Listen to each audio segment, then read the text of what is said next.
नमस्कार दोस्तों, आपका हमारे चैनल पे स्वागत है। आज की कहानी है एक साधारण मनुष्य कैसे बना महाज्ञानी बौद्ध भिक्षु। पुराने मध्य भारत में एक रियासत हुआ करती थी। रियासत की बड़ी रानी की गौतम बुद्ध के प्रति बहुत निष्ठा थी। उस रियासत के महाराज देवराज की दो रानियां सुरुच और सुनिधि थीं। राजा देवराज की पहली पत्नी सुरुच थी, जिसका स्वभाव किसी साध्वी की तरह था। वो गौतम बुद्ध को अपना आराध्य मानती थी और उनके बताए मार्ग पर चलने की कोशिश करती थी। उनके साथ उनका बेटा वीर भी खेलता रहता था, लेकिन देवराज का पूरा ध्यान अपनी दूसरी पत्नी सुनिधि के ऊपर ही रहता था। वो देखने में बहुत ज़्यादा खूबसूरत थी। इसी खूबसूरती की विलासता में महाराज खोए रहते थे। राजमहल की ज़्यादातर सुख सुविधाएं दूसरी पत्नी सुनिधि और उनके बेटे सुमंत को ही मिला करती। दोनों ही पत्नियों के राज दुलारों की खिलखिलाहट से पूरा महल जगमगा रहता। रियासत के लोगों को भी पता चल चुका था कि उन्हें होने वाला राजकुमार मिल चुका है। राज्य के लोग अक्सर सोचा करते कि भविष्य में राजगद्दी पर कौन बैठेगा, तो इस पर ज़्यादातर लोगों का मत तो सुरुचि के पुत्र वीर के ऊपर ही था कि भविष्य के राजा वही होंगे, क्योंकि धर्म और नीति के अनुसार बड़े पुत्र को ही राजगद्दी मिलनी चाहिए। लेकिन समय की लकीरों को कुछ और ही मंजूर था। देवराज की पहली पत्नी सुरुच का स्वभाव बड़ा शांत और न्याय संगत था। वो न्याय, धर्म और बौद्ध धर्म की बातें किया करती। माँ की संगत पाकर बेटा वीर भी उसी स्वभाव का हो गया था। वीर अब बड़ा हो रहा था। उसका स्वभाव ऐसा हो गया कि उसे जो भी मिलता वो भी माँ की तरह संतोष कर लेता। समय का चक्र चलता है और एक दिन रियासत का राज दरबार सजा हुआ था। उसी दिन भावी राजकुमार के नाम की घोषणा भी की जानी थी। सभी इस बात को लेकर आत्मविश्वासी हुए पड़े थे कि होने वाला राजकुमार वीर ही होगा। महाराज अपनी पत्नी सुनिधि के साथ सिंहासन पर बैठे हुए थे। महाराज छोटे बेटे सुमंत को दुलार रहे थे। वहीं वीर अपनी मां सुरुच के साथ दरबार में बैठा हुआ था। सभी पुरोहितों ने वीर की मां को बता दिया था कि आज राज दरबार में वीर के राज तिलक की पूजा है, उसे तैयार करके लाना। वीर की मां सुरुचि ने भी बड़े दुलार से अपने बेटे को तैयार किया और ईश्वर के सामने प्रार्थना की और माथा टिकवाया। महल में शंख बजने शुरू हुए। पुरोहितों ने वीर का नाम भी लिया। बालक वीर सौम्य अंदाज में पिता की गद्दी की तरफ बढ़ा और अपने पिता का आशीर्वाद लिया। पिता आशीर्वाद देने के लिए हाथ उठाते कि दूसरी रानी सुनिधि ने पीछे धकेल दिया। वीर की आंखों से आंसू गिरने लगे। भरे राज दरबार में गुस्से से लाल रानी सुनिधि ने वीर की कलाई को मोड़ दिया था। उन्हें सिंहासन पर पहुंचने से रोक दिया। फिर सुनिधि ने अपने कड़े शब्दों और सख्त आवाज़ में कहा कि तुम इस सिंहासन और महाराज की गोद में बैठ नहीं सकते। सिंहासन में बैठने वाला काबिल हो या ना हो, वो चहेती रानी का पुत्र ही होना चाहिए।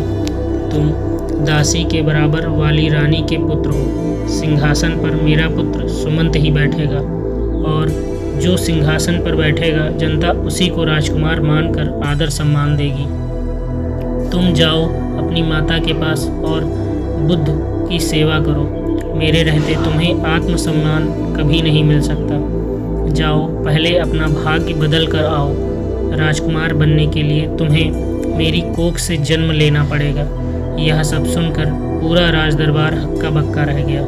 सबको आश्चर्य भरी नज़रों से महाराज देवराज की ओर देखे जा रहे थे कि महाराज कुछ बोल क्यों नहीं रहे। लेकिन महाराज बोलते भी क्या, वे नज़रें झुकाए बैठे थे, क्योंकि उनकी आंखों और मन पर तो रानी सुनिधि की खूबसूरती और विलासता का पर्दा पड़ा हुआ था। ऐसे में भला वो रानी का विद्रोह कैसे कर सकते थे? अगर वो रानी का विद्रोह करते तो उनकी विलासता भरी रातें कैसे रंगीन होती, खूबसूरत जिसका आनंद लेने से वंचित हो जाते। वीर को अपनी सौतेली माँ की बातों से ज़्यादा बुरा अपने पिता के चुप रहने का लगा। कुछ देर बाद वो राजमहल के बाहर चला गया। संध्या आरती का समय हो चला था। वीर की माँ सुरुचि ने वीर को अपने पास बुलाया। वीर का चेहरा देखकर वो घबरा गई। वीर ने उनसे कहा कि माँ, पिताजी हमारे साथ ऐसा क्यों करते हैं? अब हमारा क्या होगा? क्या मुझे कभी किसी का मान सम्मान प्राप्त नहीं हो पाएगा? जवाब देते हुए वीर की माँ ने अपनी उंगली से मंदिर की तरफ इशारा किया। यह कमरा कुछ दूरी पर था और इसमें महात्मा बुद्ध की प्रतिमा रखी हुई थी। वीर ने इशारा करते हुए पूछा, वहाँ क्या है माँ? जवाब देते हुए माँ बोली, वो महात्मा बुद्ध है, वही तुम्हें सिद्ध बनाएंगे। उनकी शरण में जाओ बेटा।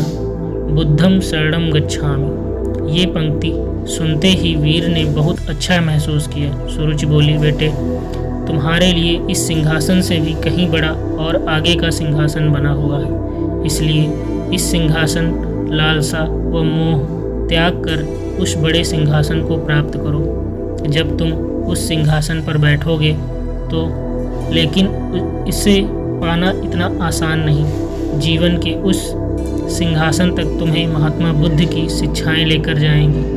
लेकिन वीर को अब भी ये समझ नहीं आ रहा था कि माँ आखिर किस तरह के सिंहासन की बात कर रही है, जो राज सिंहासन से भी कहीं बड़ा है। उसके कानों में तो अभी भी सौतेली माँ के ताने गूंज रहे थे कि वो अभागा है। लेकिन वीर की माँ ने देर नहीं की और उसे बुद्ध की मूर्ति के सामने लाकर खड़ा कर दिया और कहा कि अब सिर्फ महात्मा बुद्ध ही तुम्हारा कल्याण करेंगे। तुम उन्हीं के बताए मार्ग पर चलो, उनकी शाखाओं का अनुसरण करो। तुम्हें पता चल जाएगा कि जीवन का असली सुख कहाँ है। वीर ने माँ से सवाल किया कि माँ, क्या बुद्ध का स्थान पिता से भी बढ़कर है? वीर की माँ ने मुस्कुराते हुए कहा कि महात्मा बुद्ध सबसे ऊपर है। माँ की इस बात से वीर ने प्रेरित होकर कहा कि माँ, अब से मैं बुद्ध जी की गोद में ही बैठूंगा, उन्हीं के बताए मार्ग व विचारों का पालन करूंगा। मैं कठिन से कठिन साधना करके उन्हें प्रसन्न करूंगा, इनकी शिक्षाओं को अपने जीवन में उतारूंगा। वीर ने बड़े दृढ़ निश्चय से कहा कि देख लेना माँ, एक दिन बुद्ध मुझे अपनी गोद में जरूर बिठाएंगे। रानी सुरुच अपने बेटे की इन मासूम बातों को सुनकर हैरान थी। माँ ने वीर को गोद में उठाया और कहा कि पूरे मन से बुद्ध की बातों का अनुसरण करो। वीर भी गोद से उतरते हुए जवाब दिए कि आज से मेरे आराध्य बुद्ध हो गए हैं। कुछ ही दिन वीर बुद्ध की रोजाना नियम बुद्ध उपासना करता हुआ ध्यान मग्न होने लगा। बुद्ध अब राजमहल छोड़ने का फैसला कर लिया। जो लड़का कल तक अपनी माँ के पल्लू में छिपा घूमता रहता था, वो आज महल छोड़कर जंगल जाने का फैसला ले रहा है। इतने बड़े फैसले और जीवन परिवर्तन से सभी हैरान थे और माँ को भी चिंता हो रही थी। माता पिता को प्रणाम कर वीर अब बुद्ध ज्ञान लेने जंगल की ओर निकल गया। महाराज देवराज को भी अपनी गलती का एहसास होने लगा, लेकिन अब भी वो कुछ न कर पाए। वीर बुद्धम शरणम गच्छामि शब्दों का निरंतर जाप करता हुआ अपने पथ पर निकल गया। कोसों दूर पहुंचने के बाद वीर की मुलाकात एक बौद्ध भिक्षु से हुई। वो एक कुटिया में रहा करते थे। वहाँ उनके कुछ शिष्य भी थे। वीर ने बौद्ध भिक्षु से ज्ञान मांगा और कहा कि उन्हें बुद्ध से मिलना है। इसके जवाब में बौद्ध भिक्षु ने महात्मा बुद्ध की कहानी बताते हुए कहा कि खुद को जान लेना ही बुद्ध को जान लेना है। लेकिन फिर भी वीर ने बुद्ध से मिलने की जिद नहीं छोड़ी। तब बौद्ध भिक्षु ने कहा, अभी आराम करो, मैं कल सुबह तुमसे बात करूंगा। पूरी रात गुजर गई और वीर बुद्धम शरणम गच्छामि का जाप करता रहा। सुबह हुई तो वीर ने बौद्ध भिक्षु से फिर सवाल किया। भिक्षु ने जवाब में कहा कि अभी मेरी एक अंगूठी खो गई है, उसमें मेरी जान बसती है, उसे खोज दो, फिर मिलवाता हूँ। वीर पूरे मन से उस अंगूठी को खोजने में लग गया। सुबह से रात हो गई लेकिन अंगूठी नहीं मिली। फिर बौद्ध भिक्षु ने वीर को दिया लेने के लिए कुटिया के अंदर भेजा। वहाँ पहुंचकर वीर ने देखा कि अंगूठी तो अंदर ही संभाल कर रखी हुई है। यह दृश्य देखकर वीर को बहुत दुख हुआ। उसने बौद्ध भिक्षु से कहा कि जब आपने अंगूठी को अंदर ही रखा हुआ था तो आपने मुझसे बाहर क्यों तलाश करवाया? इसका जवाब देते हुए बौद्ध भिक्षु बोले कि ठीक इसी तरह बुद्ध भगवान भी तुम्हारे अंदर विराजमान है, फिर भी तुम उन्हें बाहर क्यों खोज रहे हो? खुद को मोह, सम्मान, लालच, बुराई, अपमान, क्रोध, क्रूरता, ईर्ष्या जैसे भावनाओं से मुक्त कर दो। किसी की बातों का बुरा मानना, क्रोध करना और किसी भी प्रकार लालसा मन से त्याग दो। बस इतना ही करना, फिर देखना बुद्ध तुम्हें तुम्हारे अंदर ही मिल जाएंगे। इसके बाद वीर जब यह भी समझ गए कि बुद्ध एक साधारण पुरुष से कैसे महात्मा बुद्ध बने थे, तब इसका उसके मन पर बहुत प्रभाव हुआ। वह बहुत प्रेरित हुए। वीर ने अब गहरे ध्यान से डूबकर बुद्ध की उपासना आरंभ कर दी। जैसे जैसे वीर का ध्यान गहरा होता गया, उसी तरह वीर को आत्मज्ञान की प्राप्ति होने लगी। एक वक्त ऐसा आया कि वीर की सारी चाहतें मर गईं। वीर के मन में सभी लालसाएं खत्म हो गईं। वीर को अद्भुत आनंद का एहसास हो रहा था। लंबे वक्त तक नियम बुद्ध तरीके से ध्यान करते रहने से उन्हें आत्मज्ञान की प्राप्ति हुई थी। अब वीर के मुख का अद्भुत तेज देख लोग उन्हें महासंत कहने लगे। यह बात कुछ समय बाद मध्य रियासत तक पहुंच गई कि पर्वत की शिला में कोई बड़े प्रतापी तेजस्वी बौद्ध भिक्षु ध्यान में मग्न रहते हैं। राजमहल की तरफ से उन्हें बुलावा भेजा गया।